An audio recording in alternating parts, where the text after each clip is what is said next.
Hello everyone. This video is regarding all the problems of the Indian MBBS students who have returned from Ukraine and are having constant attention in the media of what's going on, what's not going on. So, good morning, good afternoon, good evening, whenever you're seeing this video. I have completed my fourth year of MBBS from Ukraine, and currently I'm going to fifth year. So, this video is going to be very quick and informative, and we'll try to keep it in English and Hindi so that most of the parents and students can understand. Yes, this video is for both students and parents. Right, so let's start right away. Currently, war, what is happening in Ukraine, has its stand, right? So where is it? Where is it going on? What cities are affected? What colleges are affected? Everyone is curious. Most of the people in India think that the whole Ukraine is under attack and the whole Ukraine is destroyed. ऐसा नहीं है. क्या है कि फिलहाल in specific regions में attack हो रहा है, और जो ये रेड कलर की पोर्शन बना हुआ है, रेड कलर का पोर्शन बना हुआ है, it is being controlled by the Russian people. Yeah, you can see the Russian flags, and this is like their land bridge from the annexed Crimea from 2014 to the mainland Russia, ताकि Crimea को वो access कर pi by land. ठीक है, तो पहला क्या था कि क्रीमियन पेनिनसुला ऐसा अटका हुआ था और यूक्रेन से जॉइंट था यहाँ पे. तो ये इशू था उनके लिए, और अभी वो पूरा कोशिश कर रहे हैं कि उनको बाय लैंड एक्सेस वहाँ पे मिल जाए. तो the cities that are being constantly bombed, shelled, missile attacks and active street fights going on are some parts of Kharkiv, some parts of Sumy, some parts of Poltava. Zaporizhia is under a constant threat because of the nuclear power plant that's present there. Dnipro, Donetsk and Luhansk were in problem from before, so that's something which is not very new. But of course in countries में ऐसा होता है कि बहुत सारे जो states इन्होंने बना रखे हैं वो इंडिया के कंपैरेटिवली 2-3 डिस्ट्रिक्ट्स को मिलाकर इन्होंने एक स्टेट बना दिया है. तो बहुत ही छोटे एरियाज़ हैं, कब कहाँ पे क्या शिफ्ट हो जाए we never know. But apart from this active combat or active army being involved, the air combat, or you could say simply missile attacks all over Ukraine चल रहे हैं. कीव में चल रहा है, साउथ यूक्रेन में चल रहा है, वेस्ट में चल रहा है, लवीव, टर्नोपिल रीजन्स, कुछ रीजन्स पे अटैक हो रहा है. Russia claims that it's basically attacking the military infrastructure, लेकिन लोकल मेयर्स वगैरह बोलते हैं कि नहीं, ऐसा कोई मिलिट्री इंफ्रास्ट्रक्चर वहाँ पे नहीं था, सिविलियंस को अटैक किया गया है. तो आप इस पूरे मैप पे देख सकते हैं, ये पूरा एकदम लेटेस्ट मैप है. You can technically see all the red spots and these are the latest missile attacks which have happened in the past week.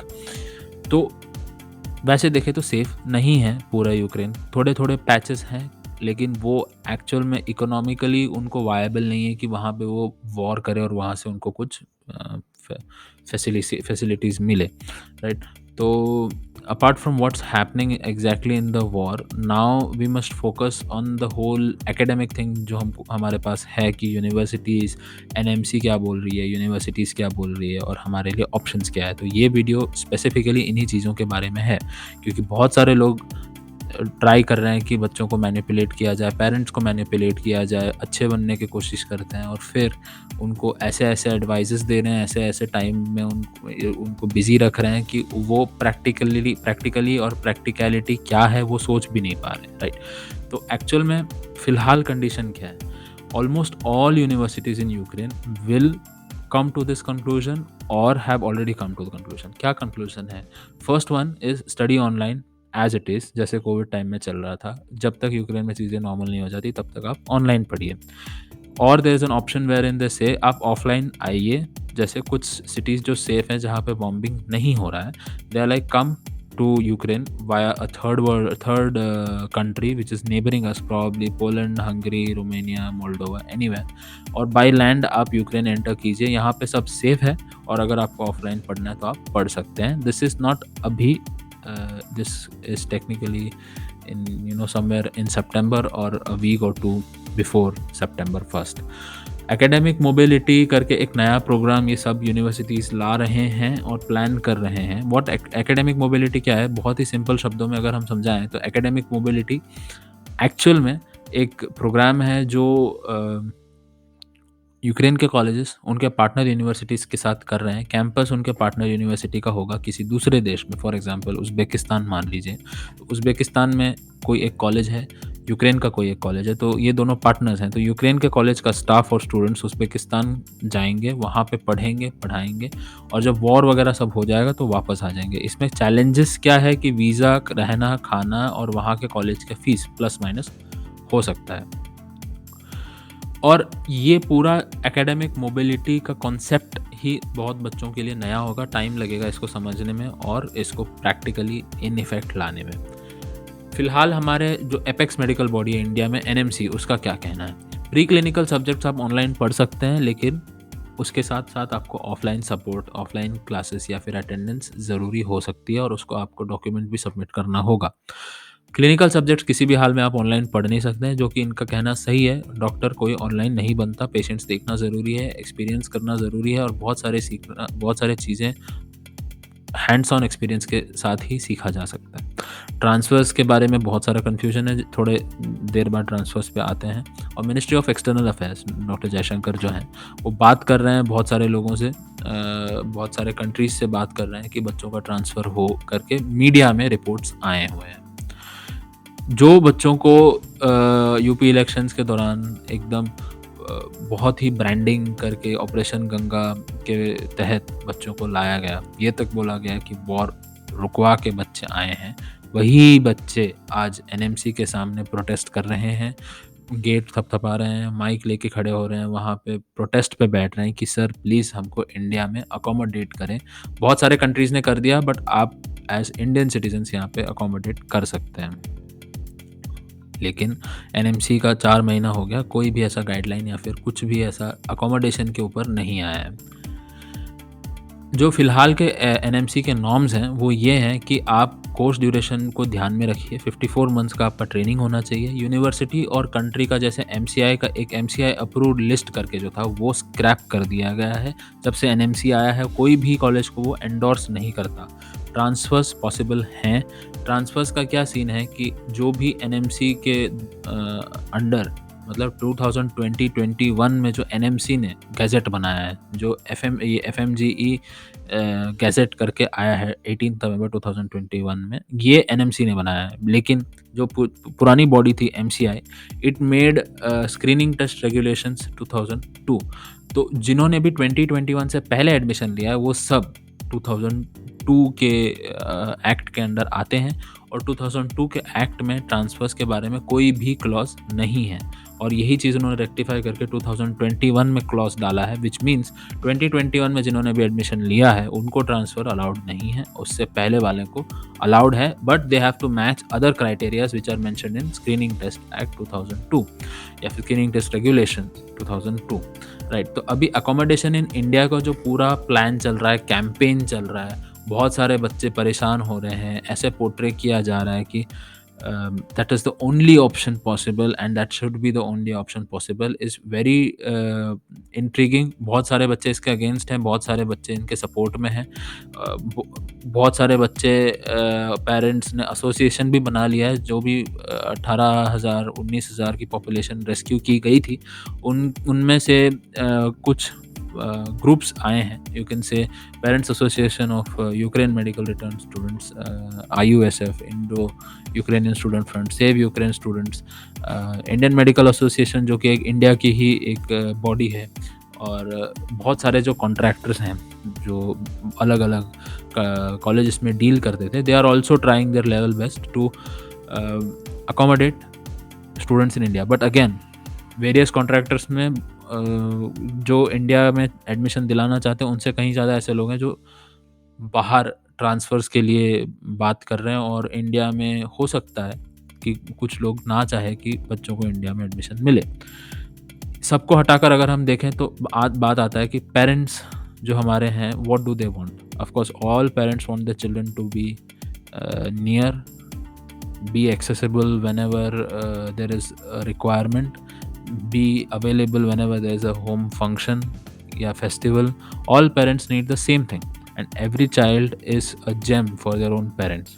Yes, so सब लोग का पेरेंट्स का यही कहना है कि इंडिया में अगर अकोमोडेशन मिल जाता है तो बहुत ही बढ़िया है, लेकिन all of that is based on theory that Indian students can be accommodated, which is not yet accepted by NMC or government. Everyone is hoping for, some sort of positive response, but what does that positive means, nobody knows. अगर मान लीजिए Indian accommodation fail हो जाता है कि या फिर पूरे प्रोटेस्ट्स वगैरह सब कुछ करने के बावजूद इंडियन गवर्नमेंट ने बोला कि अकोमोडेशन पॉसिबल नहीं है ड्यू टू वेरियस रीजंस, या फिर मान लीजिए इंडिया में अकोमोडेशन हुआ और बच्चों को एक टेस्ट दिया गया लिखने के लिए और बच्चे वो टेस्ट पास नहीं करते हैं because of any given reason, चाहे आप ब्रेक बोल लो या फिर मेंटल स्टेट बोल लो या कुछ भी बोल लो, कि वो दे नहीं पाते, तो आपको करियर तो कंटिन्यू करना ही है. You can't just step back and say okay this is not happening. तो तब बात आती है ट्रांसफ़र्स के बारे में, राइट. सो ट्रांसफ़र्स भी बहुत ही कॉम्प्लिकेटेड इशू है, जितना आसान दिखता है उतना है नहीं. इसमें बहुत लोग कमाने के लिए रुके हुए हैं कि अब ट्रांसफ़र्स आएगा तो ट्रांसफ़र कहाँ कैसे बच्चे को दिलाना है, कितना उससे पैसे कमाना है, ठीक है. तो उसके अगेंस्ट किसी कोई हम ये वीडियो उनके अगेंस्ट नहीं है. डेफिनेटली ट्रांसफ़र्स का बहुत बड़ा काम रहता है और वो जो भी कर रहा है उनको उनका हक का हिस्सा जो पैसा है वो मिलना चाहिए, लेकिन बच्चों को लूटना गलत है. तो फिज़िकली अभी ऑप्शंस जहाँ पे आप जाके पढ़ सकते हो तो वो 2 ऑप्शंस हैं. 5 साल का प्रोग्राम है, 6 साल का प्रोग्राम है. अब 5 साल का प्रोग्राम मतलब 5 academic year, first year, second year, third year, fourth year, fifth year, लेकिन ये कैलेंडर ईयर से डिफ़र हो सकता है और ये 5 ईयर्स का प्रोग्राम हो सकता है कि 5 साल 5 महीने या 5 साल 6 महीने भी जा पाए. मतलब कैलेंडर ईयर्स 6 साल का भी सेम है. तो ये पूरा एक डिसीजन आप पे रहता है कि आप कहाँ जाएँ, कौन से जाएँ. बहुत सारे कॉलेजेस ऑफ़र कर रहे हैं ट्रांसफ़र्स, बहुत सारे यूनिवर्सिटीज़ ऑफ़र कर रहे हैं, लेकिन एक चीज़ ध्यान में रखिए, ट्रांसफ़र और एडमिशन में बहुत फ़र्क होता है. एडमिशन में इनटेक कैपेसिटी 100, 150, 200, 250 कॉलेज के डिपेंडिंग होता है, लेकिन जब आप बात करते हो ट्रांसफ़र्स की, तो ट्रांसफ़र हर कॉलेज में इतनी कैपेसिटी में नहीं होता. किसी में 5 सीट होता है 1 साल में,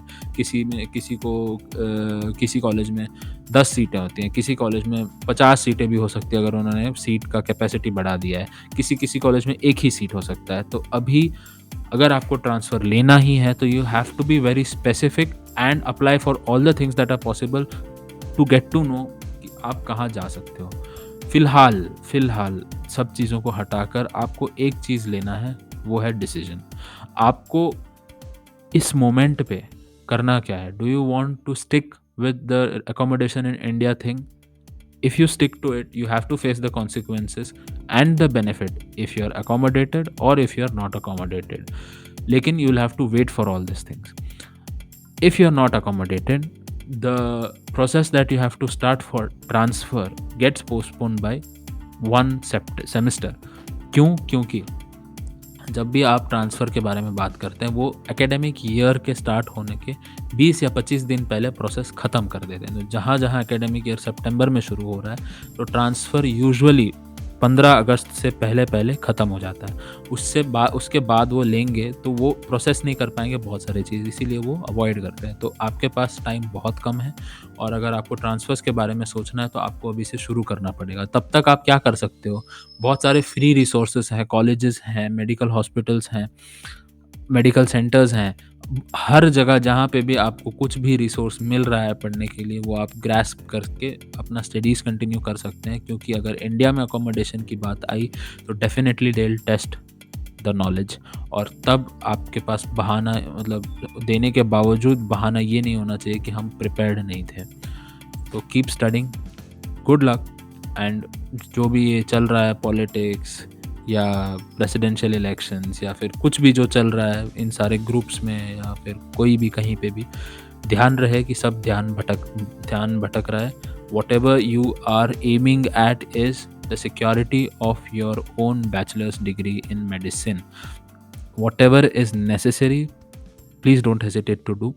अगला वीडियो हमारे ट्रांसफ़र ऑप्शंस वगैरह के बारे में होगा. सब्सक्राइब कीजिए एंड लेट्स कीप टॉकिंग.